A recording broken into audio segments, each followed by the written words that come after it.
over the last couple of days, we've told you how Kahoolawe was devastated after becoming a bombing range for the U.S. military.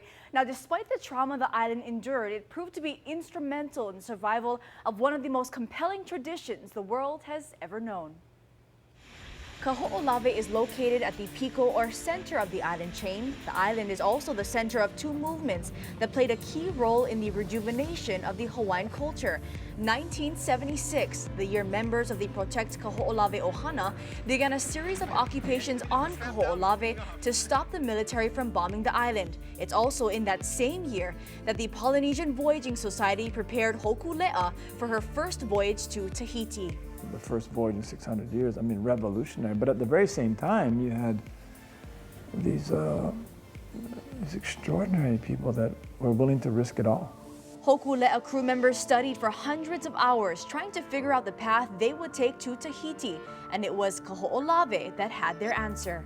That moment that it mathematically worked, I just felt like, wow, it's in the heavens, the answer's there, it's telling us what to do. And then we ran right away and opened the map and said, where do we study from? Bingo, 𝗧𝗢𝗢𝗘𝗢𝗢. 𝗧𝗢𝗢𝗢𝗘𝗢𝗢, which translated means the pathway to Tahiti, is both a point on the island and a nearby ocean channel, where latitude-wise is at the center of the island chain, offering navigators views of the island's wind patterns and ocean channels. It's at 𝗧𝗢𝗢𝗢𝗢 where the navigational platform 𝗧𝗢𝗢𝗢𝗢𝗢 was built to educate future wayfinders. Buffalo Kealana was there, and Billy Richards was there, and the 76 crew guys were there, and the Kahoolawe guys were there, all passing stones to each other and building the pipeline for the greatest navigational school on the earth. Another significant spot is 𝗦𝗢𝗨𝗕𝗦𝗖𝗥𝗜𝗕𝗦, where navigators get a front row seat to study the stars. On the top of 𝗦𝗢𝗨𝗕𝗦𝗢𝗕 is kind of a seat. It's built into the ground. It's could be natural, who knows? It could be man-made, but it just happens to be.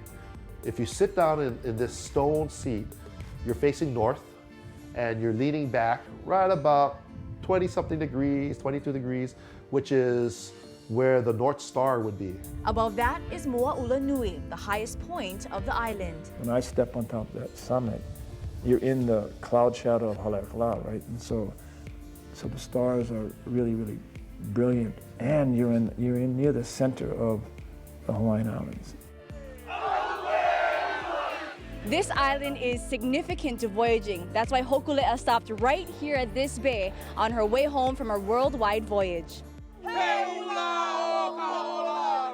So there was high risk, needed permission, and so one of the permissions was that we come back and pay respect to this very, very sacred site before we actually come and engage back home in Honolulu.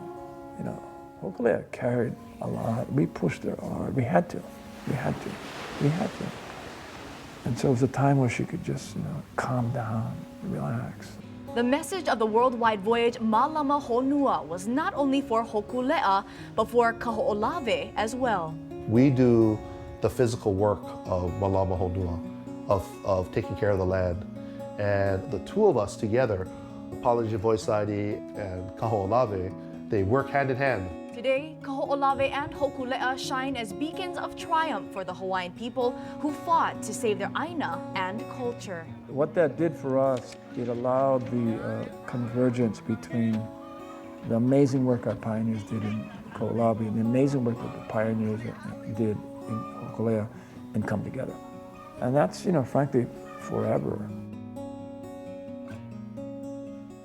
Tomorrow we'll take you on the grounds of Kahoolawe to see the restoration projects underway to help heal the island, an effort that is expected to take generations to accomplish. It's neat that you do something like this where you focus not just on Kahoolawe's history in itself, but its connection to other parts of Hawaiian culture. And it was just so amazing when Nainoa Thompson and the Kahoolawe crew made that connection, that in the same year, these two huge movements, when the Hawaiian culture was really dying down, you had these great Hawaiian people who rose up stepped up to the plate and saved. I mean, voyaging, traditional voyaging, traveling to Tahiti. Nainoa said, I mean, they were nervous, you know, not using modern navigation. It's using the stars, using the ocean currents. And at the same time, you had the Walter Reedy, Dr. 𝗦𝗢𝗓𝗡𝗦 fighting to save Kahoolawe. Yeah. And it's just amazing, these heroes. It really is, that connection. I think this is my favorite story so far.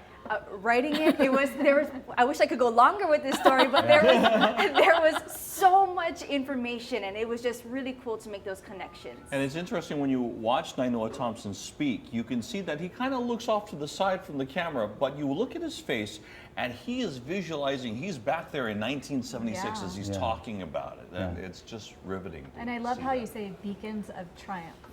Exactly. That's exactly what it is. Yeah. Interesting that you said that, though. Also worth noting, Jared, who went with you, your photographer, also said this is his favorite. He said, out of all the pieces. so we're a little biased, but he thinks this is our favorite one. Okay. Awesome. Thanks, Good job, Lacey. man. At 6:27, our top stories are coming up next. We'll be right back.